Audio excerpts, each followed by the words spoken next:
from Chasing Currents channels as well. My name is James Tudor-Williams from Forceful Chandlery, and joining me today I have Jade and Brynn from Chasing Currents YouTube. Hey. Hello, Jade and Brynn. Hey, how's it going? Yeah, good. Yourselves? Yeah, really good. It's really good, thanks. Yeah. Good, eh?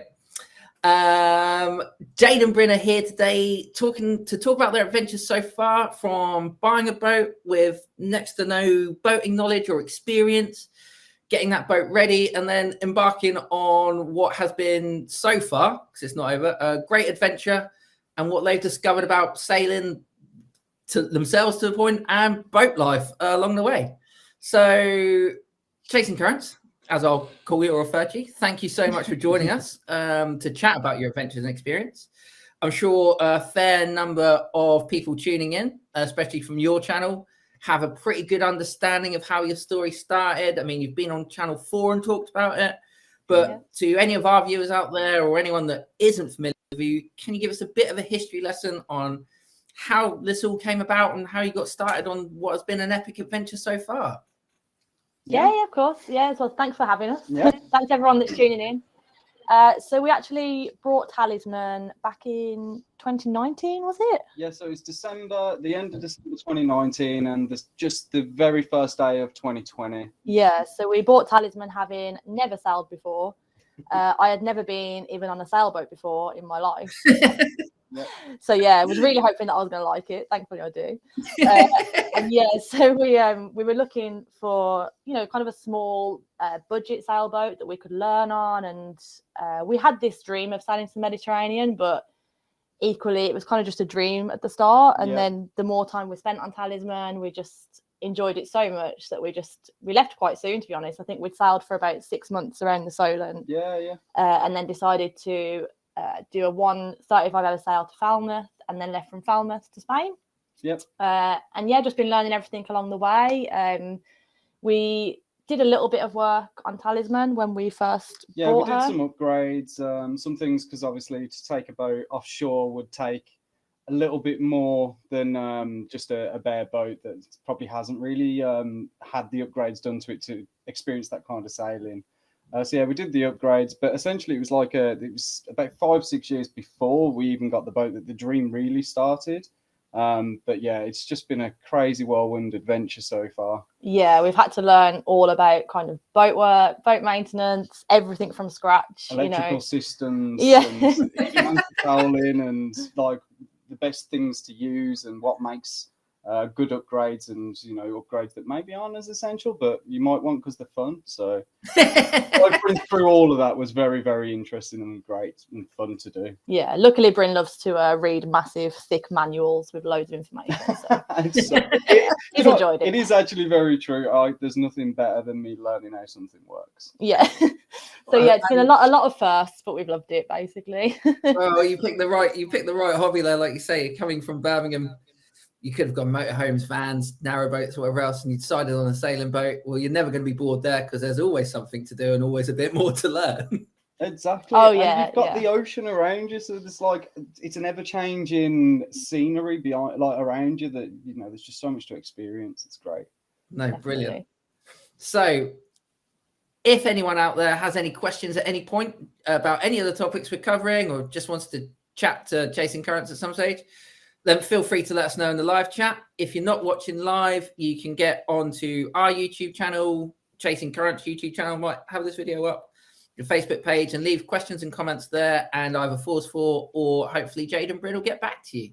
Yeah, definitely we will. Right then, so to coin your phrase at the start of your videos, let's get into it. Let's talk about some of your adventures so far. I mean, your YouTube channel and Instagram does an excellent job of capturing all of the special moments, the excitement, the highs and some of the lows of this trip so far. And you touched on it in your intro there. One of the big ones for me, talking about like where your sailing experiences come from, your boating knowledge and what you've been doing, is those 2 big crossings. First one, that jaunt down from the Solent to Falmouth, because you did that in one massive leg. Yeah. And then going from Falmouth to Spain. So, like, how were those for you? I mean, there's a lot of new things there, I guess, in terms of night sailing, running watches. Yeah. What was it? What were those two big first sails like for you? I think it's kind of like interesting to like where we'd been sailing already. So we were sailing in the Solent. So like we'd got used to the wind direction changing regularly, the sea changing regularly. We had never done a sail where it was just a nice constant where we could just set things and, you know, it's all on one tack. We hadn't sailed like that before. So I think one of the first things that hit us as soon as we left the Solent was, wow, this is really nice. Yeah, definitely. I don't have to turn left, right, and centre all of a sudden. I can just go. There was no hovercrafts that were crossing our path, or there was it wasn't as busy. That's true, actually. And I think if anything, it was quite misleading because it was the most perfect sail to this day we still had, wasn't it? Yeah. And that was the first, you know, long. We'd only ever done, I think, maybe a 6-hour sail was the longest we'd ever done before this. Yeah. And it wasn't overnight, so it was our first overnight sail. Like you said, our first downwind on a long tack. So and it just went so well. The weather was amazing. It was hot. The water was just dead flat, and we were like, "Oh, this is amazing." Like about? Like sailing's so easy. Really give us that confidence boost that we really want. And then when we were sailing Biscay, which also was amazing, you know, it was much bigger rolling waves, so we were like, "Oh, okay, this is what it's like." But yeah, it taught us so much, didn't it? Like you said, probably night watches were the biggest, I think, learning curve. Well, we didn't experience. I don't think anyone knows the first time they ever do a watch system or the first time they do an overnight passage. You don't know what you're going to be like. You don't know what to expect. Like you can read things in books, but actually being there and when you're out of sight of land, there's something special happens. And I think that's where you really get to know how you feel about what you're doing. And for us, it was just like I don't know, it's hard to explain, but it was just, we loved it. Yeah. No, I think that comes across because I think it's Jade is talking about in that first sort of night sail where she's on watch and she's like, well, I had the iPad ready with films and books and things to read, but just being on the boat in that, it's amazing the different, like you say, you're still doing the same thing, but doing it at night compared to the daytime, the noises, the sounds, the feels, and what's going on around you is just, it's crazy. Yeah, I thought it would be a little bit eerie, to be honest, because obviously we were on our own at night in the cockpit loads of times, and now we've done it even more. And I thought, oh, am I going to be okay on my own? Like, am I confident that I'll know what to do with the sails, or will I have to keep waking Brynn up every 5 minutes? Like, oh, what was that noise? But it was, it's actually. And vice versa, if I was ever going to wake Jade up, like, what was that noise? And it's actually like just the best feeling. Like, we actually, I think, prefer night sailing when it's a good night of like clear stars, and I think the quiet and, you know, especially when you can't see land, it's such a unique feeling, and we both love it, don't we? We loved Biscay for that. I think you're right. If a night sail, I mean, there's nothing quite like a sunset or a sunrise on open water. It's insane. And like you say, the sky. And if you're in a patch of water where you don't have to worry too much about boats around you or lobster pots or anything else, it is just a pretty magical sort of thing to be doing. So definitely. It's good that you like enjoyed it and got involved in it all and everything else. I mean, it's amazing. I mean, which is testament to how far this adventure has gone and is going. Another thing that stood out to me, I mean, as relative amateurs, this must have been, well, a couple of weeks into big sails, or, you know, your journey across the Biscay, you've experienced stuff that even some of the most seasoned sailors and boaters that I know have never experienced. I mean, you had your props fouled by fishing nets, and then to double up on that, you were harassed by a rogue pod of Portuguese killer whales. Yeah. I think it definitely taught us the whole ups and downs thing that sailors talk about. Yeah. It was almost immediately, wasn't it, that we had the fin whale and the fishing net. Yeah, so like that was literally we were playing chess. Yeah. Looked out the back of the boat and there was a big long green net that was following us. And we sorted that problem out as best we could. There was still about 1.5 foot of net around the prop. So we was like, okay, we can sail. We're a sailboat. We'll leave that until the seas are calmer and we'll sort it out at another time. And it was literally like an hour later and there was like a pod of fin whales, which were huge. They were like so big. and they came and visited us, and we totally just lost it, didn't we? Yeah, we were screaming. We were so excited. Yeah, I mean, understandable. But, yeah. Again, that's something that I know loads of people that have been on the water for a number of years and probably haven't seen something like that. It's incredible. Yeah, I think even obviously with the orcas, obviously it was and wasn't unexpected. I mean, we obviously didn't expect it to happen to us, but we'd read about it and we were very aware of other sailboats cruising through the area that had damaged rudders or different interactions with orcas. So we were aware of it, but obviously you don't really think anything would ever happen to you. You're just like, oh, it's fine. It's a big ocean. There's lots of boats. Yeah, exactly. Our little boat, that wouldn't come to us. And I think it was all very heightened as well, because, you know, we were already becalmed. It was middle of the night. There was fog, and we were in like a really, really busy area where there were so many cargo ships and fishing vessels, and fishing boats. And we were radioing them, and they weren't responding. So it was, it was a stressful situation, wasn't it? Yeah, it was very stressful. But we kind of just followed the advice of switch everything off, so the orcas don't get angered by anything, I guess. Or whether just, to instigate any extra interaction that, you might not want. We basically switched everything off, stayed quiet, and even though like scared at the time, looking back, we sometimes think, that was an orca whale, so cool as well to be that close, and they're really intelligent. Like, it was just amazing to have an experience with them where, fortunately nothing happened to the boat. The boat was fine. So it was. We spoke about it after, didn't we? And like, orca whales, they've always been Brynn's favourite animal since he was a kid. Like Free Willy, you're obsessed with Free Willy, aren't you? So like, orcas were your favourite animal, and we were a bit like obviously gutted that it had happened in that situation, and we didn't quite get to appreciate. We could hear them calling underneath the boat to each other, like we could hear them communicating, and that kind of stuff is just absolutely amazing to witness. But we were just so like scared in the moment that we didn't like appreciate it. I have to say that point in the video, Jade, where you're talking about it and you're saying you can hear the whizzing and the clicks and the this, that, and the other, I'll be like, I just feel a bit like a sardine in a tin right now. You feel very small. You feel very, very small and like, useless, don't you, in that moment? And especially like them moving the boat around. And Right. We've been smashed with questions. I'm not normally smashed with questions, so I'm going to ask a couple now. Thanks, everyone. People. But the last one now, whilst we hit a nice little natural break. First question then from, I don't know who it's from, I apologize, someone out there. Did you have, or who inspired you, or who was your biggest inspiration to sort of start sailing adventures? Oh, there we go, from Sailing Indiana. Hey guys. Hey. I think, well, at the start it was mainly YouTube sailors, wasn't it? Because we were watching a lot of YouTube sailing channels at the beginning, and I think it was Sailing La Vagabond were the first that we watched. I'm sure like lots and lots of other people as well have been inspired by them guys, but it was the first real time we'd ever seen anything where living on a sailboat and traveling on the sea was a viable option.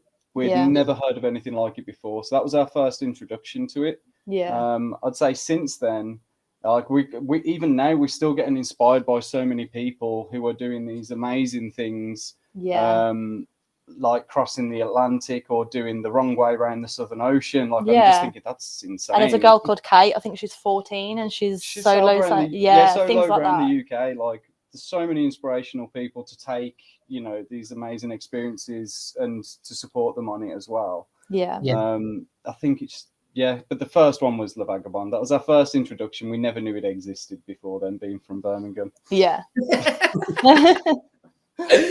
All right, we'll do more questions later, I promise everyone. I'll try and ask all your questions. Let's go back in time a bit to getting Talisman.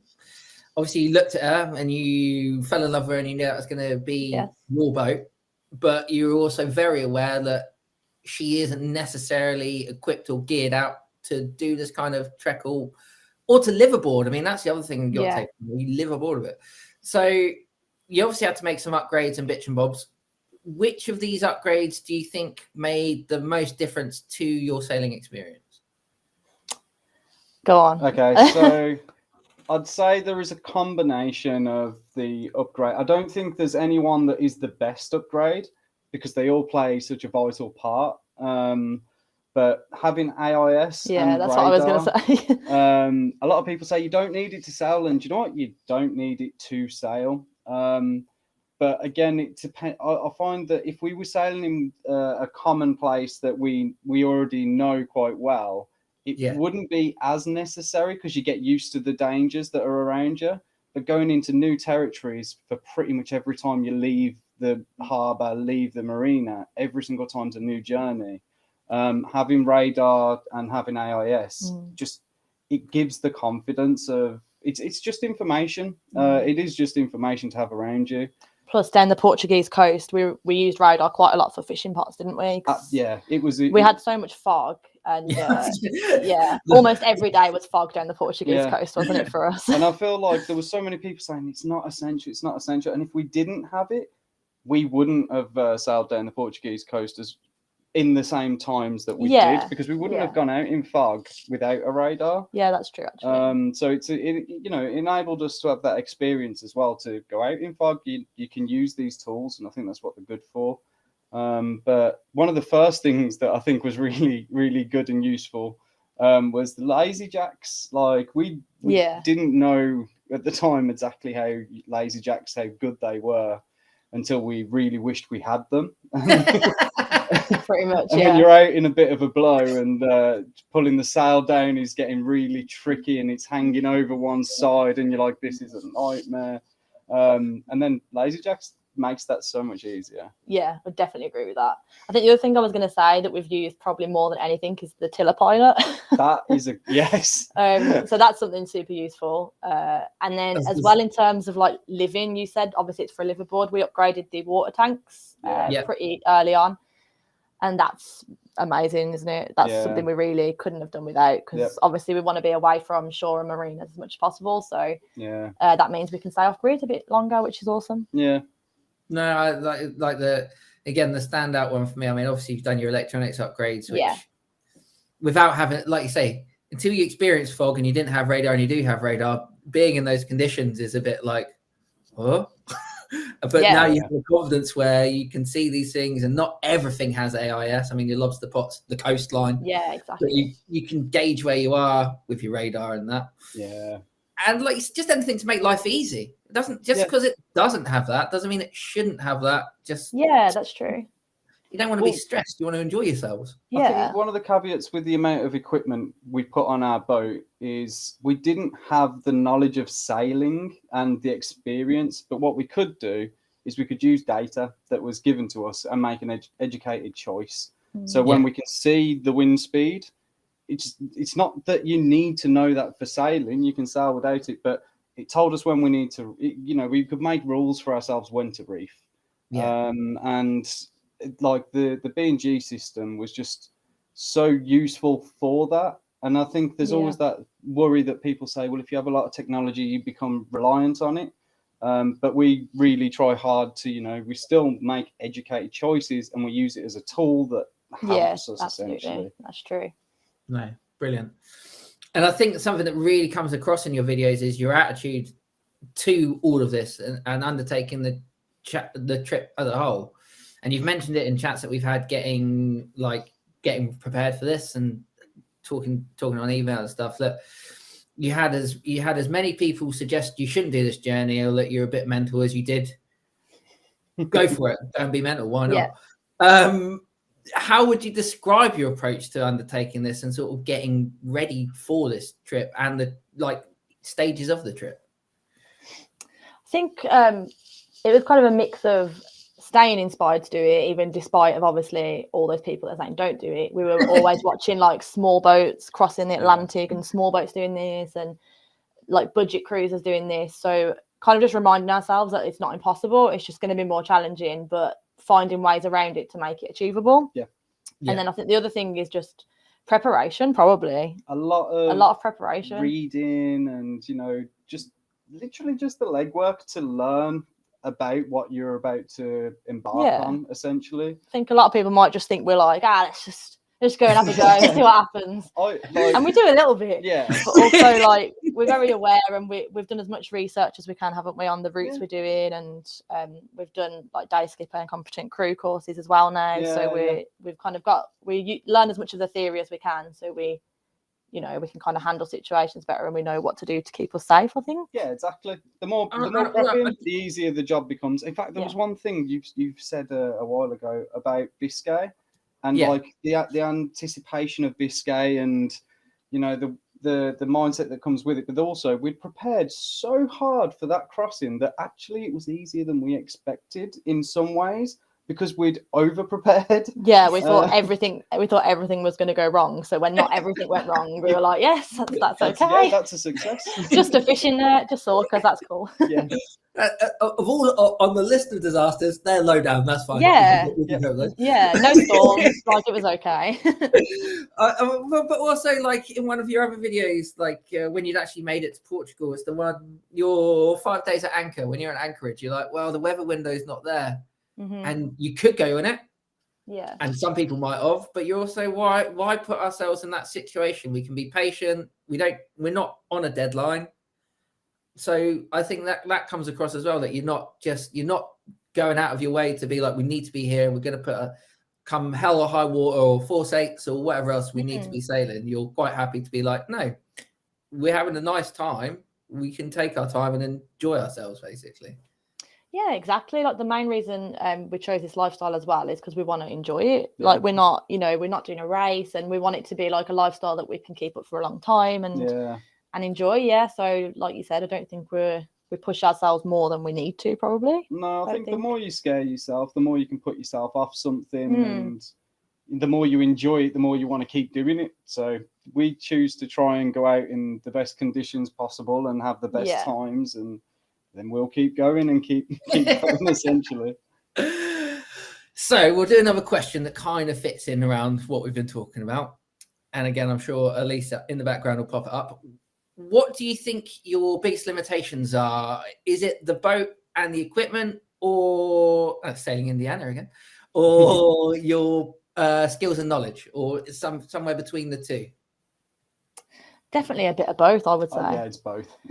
I'm kind of leaning more towards skills and knowledge, but I don't know if that's just me putting us down. But I think it's a mix of both, isn't it? 'Cause, in terms of boat and equipment, I guess there's a few more things we'd want to do for a crossing, probably. Yeah.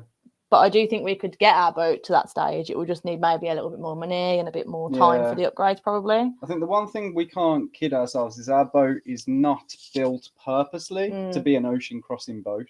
Yeah, it's not a blue water cruiser. But it's not a blue water cruiser. We're just going to do it kind of anyway, maybe. But you've got to be safe. So pick the weather windows, and like you say, there's a couple of upgrades that would potentially help us with that. But yeah, it's the limitation I find is how big the sea and the storm could be for the boat itself. Yeah, I think equipment wise, we are pretty good with equipment. And our own limitations is experience. The more we're out there, the more more confidence we'll get, and the more we'll learn how to handle certain situations. Yeah, getting more confident on if ever we did get in that situation, like how to handle heavy weather and like storm tactics and all that kind of stuff. Thankfully we haven't needed yet, but we'll definitely want to learn more about that. Yeah. We might try and go on someone else's boat to learn heavy weather. Sensible, I like that. And I was going to say the Mediterranean might be peaceful and calm in terms of tides, but it can blow out of nowhere very heavy. So yeah, we've heard that. Just be aware. But so on the back of all the careful preparation and your patient approach, and just like you say, not trying to put yourself in situations you don't need to be in. Yeah. What has there been unexpected surprises or things that have caught you out still? And like, I guess the counter, has there been unexpected surprises or things that have lived up to expectations, or you felt like you nailed it, or there's something you couldn't imagine, or I don't know, like highs and lows? What's caught you out? What hasn't? What's been good? What's been bad? I think I'll start with the good. I think like probably how we've worked together on the boat, just the two of us, because obviously we had no idea, because we'd never been on a sailboat, you know, for a long time together. So when we did the Biscay particularly, we were like, okay, this is going to be like 5 days at sea, just the two of us. We don't know what's going to happen, how we're going to find it. Yeah. And I think we've both just adapted to it better than I thought we would. Like, I thought we would, but it's just been even more enjoyable, hasn't it? I think. Yeah. And like, if something has gone wrong, we've kind of naturally just fell into different roles and figured it out. Maybe staying calm and like just like working through things. Yeah. In a good way. Yeah. But there's no guarantee. You don't know how you're going to act until things happen. So yeah, that's a good one. And I think also just we've enjoyed the sailing so much more than we even knew we would. Yeah. Because for us, weirdly, this might sound really random, but we were like, okay, you know, the sailboat life and traveling, but then the actual sailing itself was almost second to the lifestyle. Yeah. If you know what I mean, because the sailboat was like the vessel, and it's like, you know, a free way of traveling in terms of the wind. The most expensive free way of traveling. Exactly. So yeah, we weren't really sure, but we've enjoyed the sailing bit so much, like the practicing sail trim and you know, using different sails, and you know, that part's been so much fun. Yeah, not just about being on the boat at anchor. Yeah, exactly. Amazing. The actual journey itself has been as much. Seeing how things affect, like, you know, your speed and your comfort, and we've enjoyed that side of it, haven't we? And we're still learning. We can't wait now to like get back. We've been doing loads of reading and listening to podcasts about people that are talking about sail trim, and we just want to get out back to put it into practice. Go sailing. Squeeze every knot out of that boat. We got I was even thinking when we go back, I was like, no, we have like an eroding anti-foul, and I was like, should we get a hard anti-foul? Are we a racing boat? We are not a racing boat. Yeah, just because it's hard, it doesn't actually necessarily make it go faster. But we do have speed polish, so put a bit of that on. Yeah, a little bit of speed polish. What about unexpected, do you think? So there's a few. I'll start. One of the first things we come across that was unexpected, and it was just about learning the weather and how tides and currents work. And it was wind over tide, and springs and neaps. I know this is taught in like sailing schools and things like that, but being taught it and then being caught out in it, it teaches you the lesson really, really fairly. And I'd say that was a lesson that we learned early, that I would probably be more willing to take a little bit more of a risk on a neap tide than I would on a spring tide. If there was a spring tide and I was trying to make it round a headland, or if I knew there was an acceleration zone, I'd probably be a little bit more cautious. And if the weather wasn't absolutely perfect, I'd maybe go, let's wait a few days, or let's see what happens later on. But if it was a neap, I might go, yeah, do you know what? It might be okay. Let's go for it. And I kind of it's learning those little things, and you don't know them things when you first start until you go through them. But again, unexpected. The orcas, that was unexpected. The amount of fog. That was unexpected. That's just unbelievable, the amount of fog. I don't think anyone sailed down an entire coast in fog. That fog followed us, didn't it? It was targeting us. There was people like 2 weeks behind us who had beautiful sunshine and almost flat seas, and we were like, why? So we got our money's worth out of the radar. That's why. That's what it was. Yeah, it wanted to show us exactly what our equipment was made of. I mean, I don't know why I'm surprised, but I was amazed that.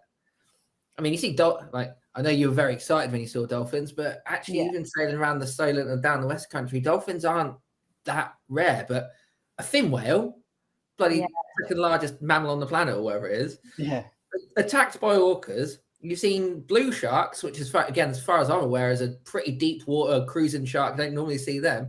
Like the wildlife that you've seen has been mind blowing to me. I know I'm a bit of a wildlife geek myself, but it was one of the things that I think we got into it for, was the wildlife.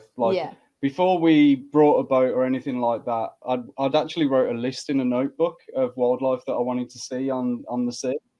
And a fin whale was actually in that, and we managed to tick that one off pretty early, which is incredible. We did not think we would see that. Yeah, that was we were just overwhelmed by that. It was crazy, wasn't it? Even the blue sharks, that, like you say, they're a pelagic species. They're an open water species. You can go to football and you can go out in a boat and you can find them. But we saw them in a marina. Literally about 30 of them, wasn't there? That was in a marina. It was like 30 in a marina. And I did some checking on some research papers, which is something else I like to do if I find something really interesting. Is someone already looking at this? And they don't know exactly what's causing it. But yeah, the pups of the blue sharks have been moving inshore rather than staying out in the open water. So I found that really interesting. Yeah, it was just awesome to see them, and they're really cute blue sharks. The colours are amazing. So cool. It's just incredible. Another question then on the back of our little wildlife chat. See how I crowed that in there. After your orca experience, do you feel like your judgment, or did you form an opinion about whether they were being aggressive or playful, or do you just think they were? Yeah, what do you think it was an act of attack, or were they just being there? I think because obviously we'd heard that they were specifically targeting rudders most of the time, and we kind of noticed they weren't around our rudder, were they? They were more on the hull, or they were on the side of the boat, kind of nudging either side, and then one was at the front and one was at the back, pivoting the boat, spinning the boat. But they weren't specifically targeting the rudder. Brynn had his hand on the rudder, and I weren't like holding it. I was just keeping my hand placed so it didn't move in the water too much. Yeah. So I think probably now, I don't. Maybe they were curious more than attacking. Do you think, or what would you say? It was also at night, and I'm not exactly sure how good their eyesight is at night. So I don't know whether they knew the front from the back, or you don't know any of these things. So it's hard to put a true judgment on it. I think they probably were more playful than aggressive. If they really wanted to make a statement, they easily could have, and they didn't. Yeah, when you've seen what they're capable of, and like the damage they can cause. Yeah, they can cause a lot of damage on a boat, and they didn't do that. So that I'm pretty certain this was just inquisitive. Yeah. But it's not to say that, you know, an animal that size, they could cause damage being inquisitive. That's true. They're very big. Yeah, like you say. I mean, I know like the Atlantic rowers get the problem. I doubt it's a thing that you would have. Like I can't say that's why they would have been doing it to you, but obviously the Atlantic rowing boats, open water, they get the schools of fishes appear under them, don't they? So they get they island strike because there's a food source under this nice dark thing. We'll just bash into it. Yeah. I can't imagine that there's a whole heap of fish or target species for an orca to be around you. So I guess it must be like, what's this thing and what's it doing here? And like you say, they weren't. You weren't bitten, or like the boat wasn't attacked or bitten or dragged around. So I think one of the things that can draw any sea mammals in is you've got a depth reader, and that sends a pulse. So the sonar, all the animals that are sensitive to sonar, they can hear that. So if they wanted to be inquisitive, this is why dolphins might find you, or pilot whales might come up and cruise and just be like, oh, who's this? Let's check them out. But again, I don't recognise the accent. Yeah, they're like, these are Brummies. No, they're not from around here. So like, there's that side of things as well that can draw them in. And with fishing boats, you know, you get a different behaviour when it comes to fishing boats because they're trying to get the food essentially, and you know, that's a nice easy meal if it's already on a line. No, that makes sense. So in this chat so far, we've touched about you living aboard and the fact that Talisman isn't just for cruising, you live aboard and everything else. And one of the videos that like particularly sort of interested us at Force 4, being a chandler and a retailer, was your video about top items for living off grid on board, or just, you know, making life comfortable on board as well. Yeah. So, and I think you did that probably when you just got to Spain, Portugal. So, and you've been living on it and doing a lot more since. I mean, is your list by and large still the same, or is there any new things you've had since that video that you're thinking about updating or looking at, or is there any products that you're looking at getting in the future again that you think, oh, we need this moving forward? Go on. So I would say there's items that we really think are really good, and like I say, for living on the boat, and there's items that we got early on and we're glad that we got them. We think we made the right choices. So one of them was a Rockner anchor. Yeah, that's a good one. I've used that so much. Yeah, and to note, well, like when we first stayed at anchor, even with a Rockner anchor, we took it in shifts because we'd never anchored before. We didn't know whether we could do it. So now we've built our confidence up, and it's just so comforting to know. And now we've dived on the anchor as well. So when we've been in winds like 35 knots, and then when everything calms down, I'll dive on the anchor and I can see it's not budged at all. And I'm like, wow, this is a very, very good, important piece of kit. The other thing that we got early on was solar panels, and that's been incredible as well in terms of being able to be off grid and not have our engine on, charging batteries up and stuff. But also like the solar panel mounts, we got those off you guys as well, because we just couldn't find a really good way of mounting them so that we could angle them towards the sun and get the most out of them. So that was also really good. What else was there? I think we've got a few things that make living a bit more comfortable, like the dry mat we got quite early on, and the like anti-condensation things. That's been really good. Fans, we actually need to use our fans now, which is awesome on the boat because we're actually warm sometimes. But in terms of like other things for the list, I think we're quite keen on getting a new dinghy, aren't we, as well? Because ours is just too big for our boat. We've struggled with that, haven't we? Keep inflating that, deflating that, and lugging it on and off the boat. So I think we quite want a lighter, smaller dinghy. We've actually seen one that we like as well. So it's a nice light dinghy, and we might be in touch with you. We can talk off there. Radio, ship's radio. Yeah, so our ship's radio, it actually started failing during Biscay, so we've now upgrading that as well to something that we think is going to be a lot more useful with another receiver unit that can go in the cockpit, because it's nice to be able to not have to go down to the nav station when you need to use it. I think some sun cover as well is something we really need to sort out this season. Now we're in the Mediterranean and the sun, that is definitely something we're starting to get fried, aren't we, on sails? I can imagine. You need to run something from your boom to your to the back, and then you can just drape it over there. Probably be the easiest way. But we've got something like that for when we're anchored or when we stopped, but when we're sailing, because most of our sails have been like 8+ hours, and if it's really, really sunny, we have to take it in turns and keep going inside. Just wear your fowlies. No, never again.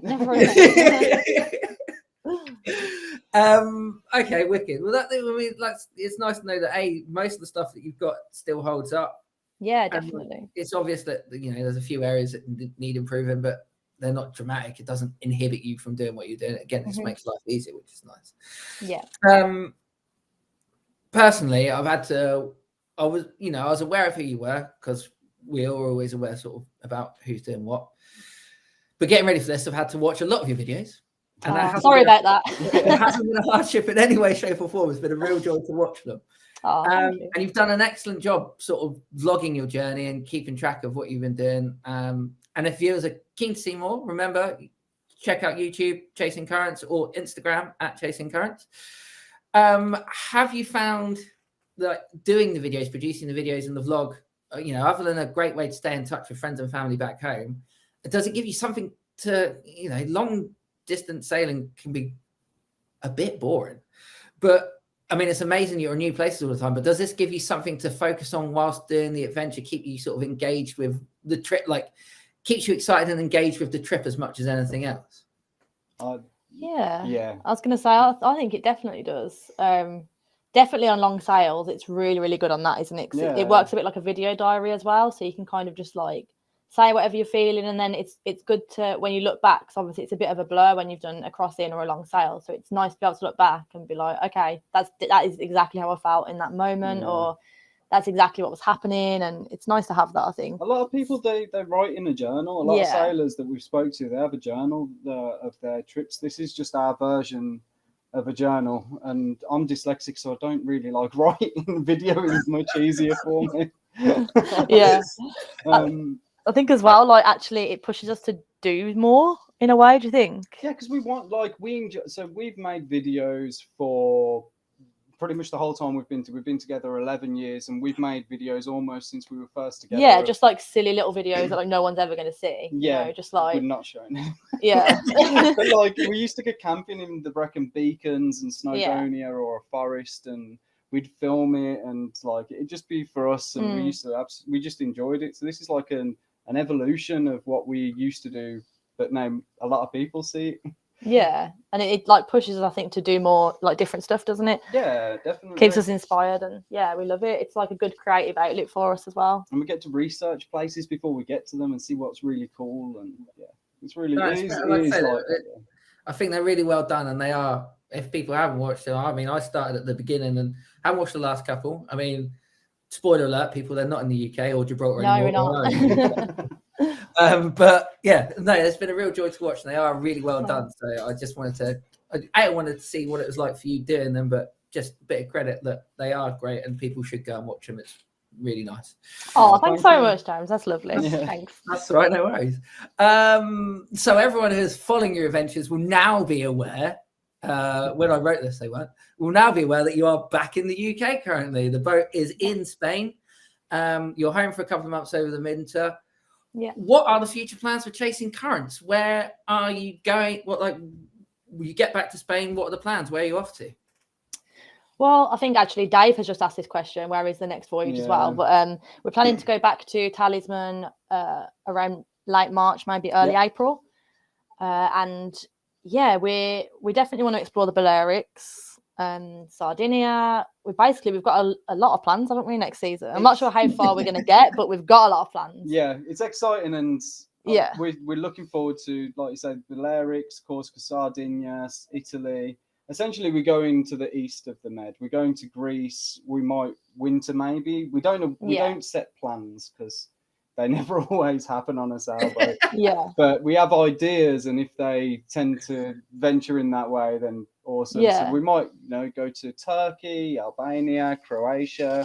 We just venture in that way, and we just want to enjoy the best sailing that we can and see some amazing things. And I've got my animal checklist that I want to go diving and like walking up some mountains. And so much we want to see. I think it'll all kind of obviously it'll be working around the Brexit situation. Means has Brexit made the journey any more difficult or harder? I think you have to think about it a lot more. Thankfully, there is a way around it. Basically, we can only spend 90 days in an EU zone, and then we need to spend 90 days out of the Schengen zone. So there is some areas in the Mediterranean where you can reset your Schengen visa. So Albania, Croatia, I believe, Montenegro, Turkey, and Gibraltar. Nice. So we'll just kind of do the little Schengen shuffle. We'll spend like 90 days. Balearics, Sardinia. I'd say, is it hard? No. Has it made it harder? Yeah, it's made it harder. Yes. It's made it harder because you have to do these things now. If we wanted to stay in Greece for a year, we can no longer just do that without getting a visa. That's the other thing. We might be able to get year-long visas for somewhere like Greece. Yeah, you can do it. Well, I think the countries, they offer visas. If you qualify, you can get them. But it's just thinking about those things a little bit more now. So just adds a level of preparation rather than makes you think, we can't do that. Yeah, for sure. Yeah, it's still doable, which is good. Another question on the back of your future plans and from the chat. I'm doing my best to get to them all, people. I'm sorry if I've missed you. Are y'all ever going to hit the Pacific? And if so, what islands would you want to go to in the Pacific? Have you thought that far ahead? Are we crossing oceans? Can I take this one? You can take this one. What were we talking about yesterday? Literally yesterday. So it would be, I think once we've done this little trip through the Mediterranean, we would then be, and I don't want to throw too much out into there, but you got to aim for something. We'll be looking at doing an Atlantic crossing then. So you want to go in and back out, basically? Yes. Yeah. So then, we'll be going Canaries and then across, hopefully, if all goes well. Once we've explored and enjoyed as much time as we would like in those areas and done that sort of sailing, 100% we want to go to the Pacific. Yeah, that would be a dream. We would love that. I've been looking at routes. So I know there's someone who watches our videos who's in Hawaii. Yeah, aloha. Aloha. So I would absolutely love to sail like from California up to Hawaii. Yeah. And then I would look at the route of then going south to the Pacific Islands like Fiji and around French Polynesia. So definitely insane. Yeah, and what again? It's the wildlife, like, and the people. It just looks like such a rich culture that we're really interested in. We 100%. Essentially want to see everything around the world. Yeah. I was going to say the surf, but you sailed through Nazare or whatever it is, and that's got the biggest waves in the world. And if you're fine there, you'll probably be fine in the Pacific. I think there's a bit of a story with that when we went across. So we'd obviously prepared for that sail, and I was just coming off shift as we was going into the channel of Nazare. So obviously that's where the waves can build to the most that they can. And I just kind of said to Jade, I was like, okay, so if you look on the chart, we're just going into Nazare now. Here's the channel. If the waves get really big, just wake me up. And I was half asleep at this time because I just come off shift, so I totally forgot where we even were. And I was like, okay, no worries. And it did build quite a lot, actually, didn't it? But it did build through the night. Luckily, she didn't wake me up. I had a really good sleep. Yeah, it was dark, so I couldn't see the waves. Luckily, part of the joy of being on the boat is you can't sit down and watch like Riding Giants or 100-foot wave or whatever it is and see these waves crash. Exactly. I recognise that lighthouse. I had another question that I was going to ask you on the back of this. Oh, actually, no, it's going to be on the back of the next question. So, like, I can't reiterate enough. It's been a real joy talking to you both, getting to know you both, like this back and forth. A few of these meetings that we've had, it's been great. Yeah. And your passion for what you're doing really shines through, considering, like you say, as newcomers or people that never done it, you didn't even know if you were going to enjoy it. And you talk about, you love the sailing as much as the being where you are. And it might be a bit of a cliche or anything else, but do you have advice, or what would you say to anyone thinking about doing the same sort of journey or trying to start their own sort of adventure? Do you want to go first? Yeah, I'd say, so if you've never been on a boat, you can just buy a boat and start sailing and see how you get on that way, which is what we kind of did. But I would also say, now we've got more into it, we can see the community of it, and you can so helpful. Yeah, there's loads of people that are willing to, just give you bits of advice, give you a helping hand. You can crew on their vessels. You can crew on their boats. You can join a sailing club. There's so many ways in which you can get on the water and start your adventure. And then if your dreams are big, you can do the same thing.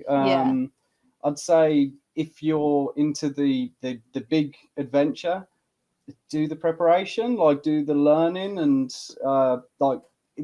we might not show it all the time, but we do a lot of research before we go into one of these things to be as safe as possible. But yeah, it's doable. Yeah, I think I would say that as well, but I think I saw someone earlier ask a question. I think they asked what our budget was or how much we had when we left or something like that. And that kind of ties in. I would say probably the number one thing that people have said to us, the reason like they can't do it or we can't do it is because the money. People are like, you can't afford it, it's like a millionaire's thing, or like you just need a lot of money, and we literally set off with £2,000, didn't we, in the bank account? £2,000 in our bank account is what we set off with. Our boat cost £7,000. The upgrades and stuff. Yeah, was all. The upgrades. I think in total we spent 25, didn't we?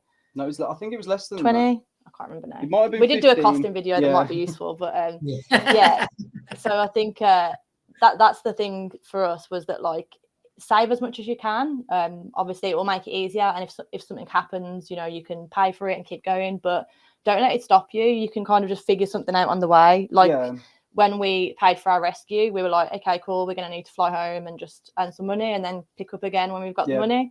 But thankfully, our YouTube and we had like some support on our Buy Me a Coffee, which was insane, like we didn't expect. But I think we would never have let it stop us, like the money aspect. We'd just find a way to earn the money along the way and just keep doing it that way. So I think different things will suit different people, but it shouldn't be an obstacle to not do it, if you know what I mean. I think as well, with your happiness to live off grid, even like you say, your boat doesn't have running water, things like that, so you don't have shower, you can wash and everything, but you don't have like creature comforts. But being able to be off grid, and Europe feels like they do it, or like at least the Europe, like the main European coast, France and Spain, feel like they do it a lot better in terms of it's affordable to either marinas aren't as expensive. Yeah, they're generally not expensive. There's plenty of anchorages you can pick up. If you're in a river or somewhere else, you can pick up a buoy, and by and large, the worst you get is you're on my buoy. Yeah. Oh, sorry, I'll move over to the next one. So I think you're right. If you can. And remember, people, this is in their bank account. They don't carry money on board. Don't go and pirate them. If you're prepared to live off grid and not need certain things, you can do it very affordably.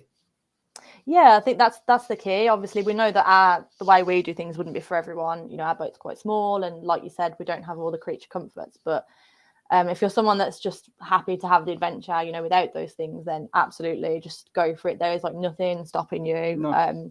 And like you said, even with marinas, you know, that's the other good thing about a smaller boat is you're always paying the lowest rate. Yes. So that's always good. And like you said, even in anchorages, and we can kind of anchor in some slightly different spots that bigger boats can't anchor in. Things like that. But yeah, just go for it. 100% is the advice I think we'd say. Pretty much, yeah. It's the choice of having the adventure now or later, and we always choose now. Yeah. Well, I think like power to you, get credit. I mean, you said it, and we only touched on it a bit because I'm sure from like the Channel 4 documentary series that people should go and check out, and the start of your videos, you talked about yourselves as people being into traveling, being abroad, and not needing that because you have like you say, the experience, the adventure, the place and location where you are. And I think again that, you know, if people really want to get involved in that, that's what they need to think about. What do you need to be happy or be content compared to what you want? So no, I think it's really definitely. Good. Yep. Again, part of this or on the back of this, I'll ask a question. What was the hardest part about your sail and being away from home for as long as you were? Oh, the hardest part of the sail. I don't know. What would you say? The hardest part of the sailing, I would say, is getting used to how the boat feels in a bigger sea. For me, that was my my thing of trying to keep my confidence with the boat. It wasn't that I'd lost any confidence. I just don't know where the boat's limits are. Yeah, that's so true. Trying to figure out the limits without feeling like we're putting ourselves in danger. Because I would really enjoy just going out sailing as much as possible.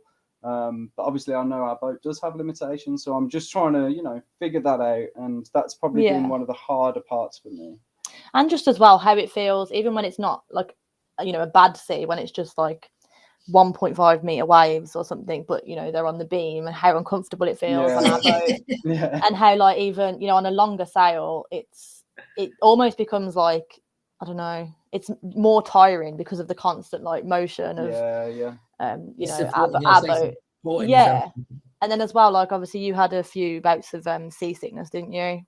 So I've learned that my seasickness, I don't actually get sick, I just get very lethargic. Everyone's gonna laugh at this. I've seen a few comments of people saying, "Oh, Brynn found it easy because he slept the whole way." I've just seen a few of those. Yeah, they're kind of right. That was one of the things that I didn't expect. But yeah, I just get this like really lethargic feeling. And pretty much just made me want to sleep all the time. Yeah, no, like I say, sleep through it. Get it. Weirdly, the most seasick I've ever got was in the Biscay. We'd just come out of La Rochelle, and we had loads of fog, visibility of about 3 meters, and it was like a mirror. So you just had no reference for like the tiniest little rock. It was horrible. Just laid across a tow rail. Just leave me here. I'll die. And otherwise, it's like if you've been in big seas, and I mean, you're on board a lot, so maybe it doesn't become a thing. But it's when you get off and you're still swaying. We still get that. For sure. From me. Yeah. Sometimes I actually still really like that feeling when it happens. Oh, yeah, a little bit drunk. Yeah, I'm like, just ride it out. Just ride it out. What another question then? What are you looking forward to about next season, or most about next season? And a follow-up question: buddy boating. So I'm guessing that's from one of your friends who can't wait for you guys to get back out there. Oh, that's got to be Brendan and Cara on tonic, I reckon. Maybe. Of course, buddy boating is the main thing we're looking forward to. I think probably underwater adventures are something we're really looking forward to more next season. Because the majority of this season has obviously been sailing and traveling, which we've loved, but it's been cold waters, especially North Spain and down Portugal. It's been quite cold, so we haven't done as much kind of free diving and diving as we'd have hoped. And then we're seeing so many amazing places next season that I think we should be able to have some cool diving adventures and film all of that. Yeah, so I'm looking forward to that. What are you looking forward to most? So that was probably these are both on the same level, what Jade just said, but then also the getting into some really good sailing. So I feel like up until this point we've kind of not winged it, but we've been learning on the job. And next season I want to become a much better sailor. I want to be able to learn how to trim and to get the most out of what we're doing without pushing the boat. I don't want to push the boat to the limits. I don't have them kind of interests, but I want to do things well. I want to use the spinnaker, don't we? I want to use the spinnaker. We've never used the spinnaker. We've still got to learn how to do that, and we need to know whether I don't even know what spinnaker it is we got, like whether it's an asymmetric. So I'm looking forward to all these things to do with sailing and going through it and learning the process. Yeah. I'm just going to run through some questions before we go. Yeah. I know you did. So you had your did you have insurance for all of your trip? And I know this from having talked to you, you didn't have it for one section, and that's a bit annoying because if you had, your call out wouldn't have been such a hit for you. Yeah. Exactly. Yeah, we had it. Our insurance ended when we left. When we left Falmouth, didn't it? Yeah. So our Biscay crossing wasn't insured, and then the insurance started again when we checked into Spain. So unfortunately, Biscay wasn't insured at all, and that was just because we couldn't get insurance. Basically, they weren't willing to insure just us two on our boat. Yeah. So they said if we had a third crew member, we could get insured, and we were due to have a third crew member, but unfortunately, he had to drop out last minute. And we just didn't want to take just anyone as a third crew member either. We were quite keen on doing it, making it like our own experience. And we're used to chucking ourselves in the deep end and having a steeper learning curve. And you don't necessarily want to put someone else through, like, together, you two being a couple, how you can react to these things if you have that unknown variable. Well, the guy coming was someone that we know really well. He's a good friend of ours, so we were quite happy to have a good friend come with us.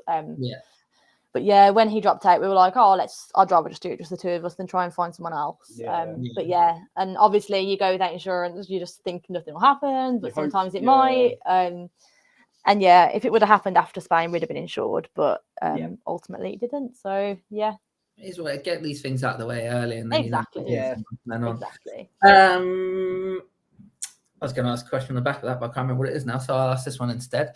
After 35 years of sailing in the Solent, I have never been much farther than the Channel Islands because of work and family restraints. I think we've answered this, but how long do you think your freedom or your journey will continue? I mean, you don't have an end date, really, do you? As long as you're enjoying it, you'll keep going. Yep, that's pretty much Yeah, I'd say exactly that. Yeah, I think you listen to your own bodies. Like if you feel the need, you need to go and see some family, we can put this on hold and visit family for the holidays, and then get back to the adventure.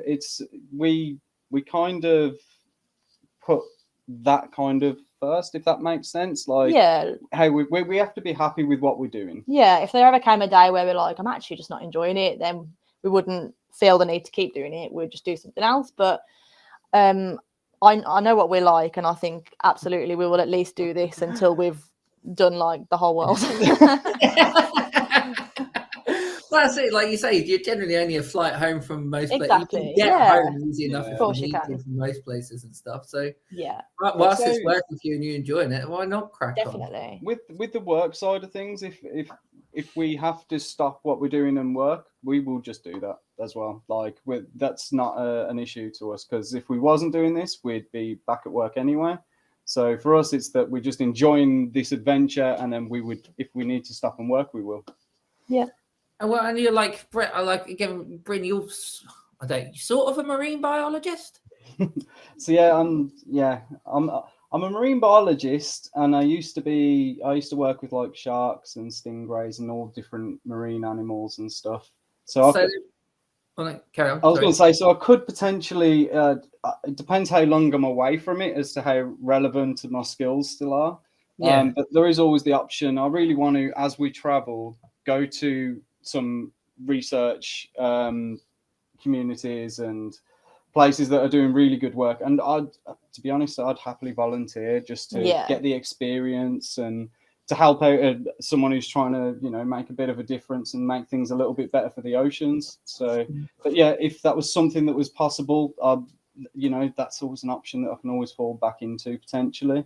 So, and yeah, how cool is it if you can just help the oceans? No, I mean, as you're using them. I mean, it suddenly clicked to me then as you were saying it. I suppose it's unlikely that you'd find a paying position, but you could hop around these volunteer things and you might get something because of it. But yeah, it does make sense.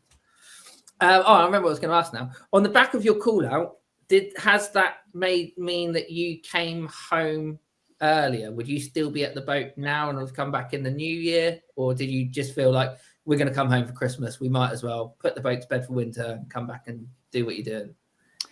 So we actually came back because of the 90-day thing again, the 90-day Schengen visa. So we used our 90 days up until like mid-October or end of October or something. Yeah. I think we've got like 6 days left. But yeah, we used our 90 days, so we had to come back for at least 90 days. Yeah. Well, we could have pressed on to somewhere, as we said earlier, like Albania, Croatia, Tunisia, somewhere like that. But we just didn't want to, race that fast to get that far into the We felt we raced quite quick already. Yeah, so we were like, let's just leave it in Spain and we'll go back to the UK to reset. And then we had also run out of money. So these 90 days back home, we're trying to earn a bit of money, and it's been really useful for that. So yeah, it's kind of worked. It all ties in quite well. And we get to see our family over Christmas, which also is a really cool, nice thing as well. No, that is good. I'm going to ask this last question, mainly because it's made me laugh, and I'm sure it's from one of your friends. Am I right that sharks only attack people when they're wet? Who's that? Charlie? I actually don't know Charlie, but good question. Good question. I would say that yes, because you'd have to be in the water for the shark to be able to attack. There's your marine biologist answer right there. Yeah, that's a very, very wise question. I'm sorry. And there is loads of questions. I could be sat here all night asking questions, but I won't. I mean, this has been a real fun chat, and getting to know you both over the last couple of weeks has been great. And hearing some of the behind the scenes information and some of the more challenging parts of your journey and what you've got in store for the future. It's just, it's been great for me. And like I say, I feel like we've had so much engagement that obviously a lot of people out there feel it's great for them as well. I just wanted to say before we say our goodbyes, on behalf of Force 4 and everyone else like here in our building and around us, just the best of luck with all of these adventures, and keep doing what you're doing, because it is great and it is very enjoyable to watch, and this has been real fun. Thanks so much. We really appreciate it. It's been brilliant to have a chat with you and get to know you as well. Yeah, it's been brilliant. So I'm sorry to all of the many people that ask questions out there. If you post them to the Facebook and YouTube, Force 4 and Chasing Currents will do their best to acknowledge you and everything else. Like, keep them coming. It's been great.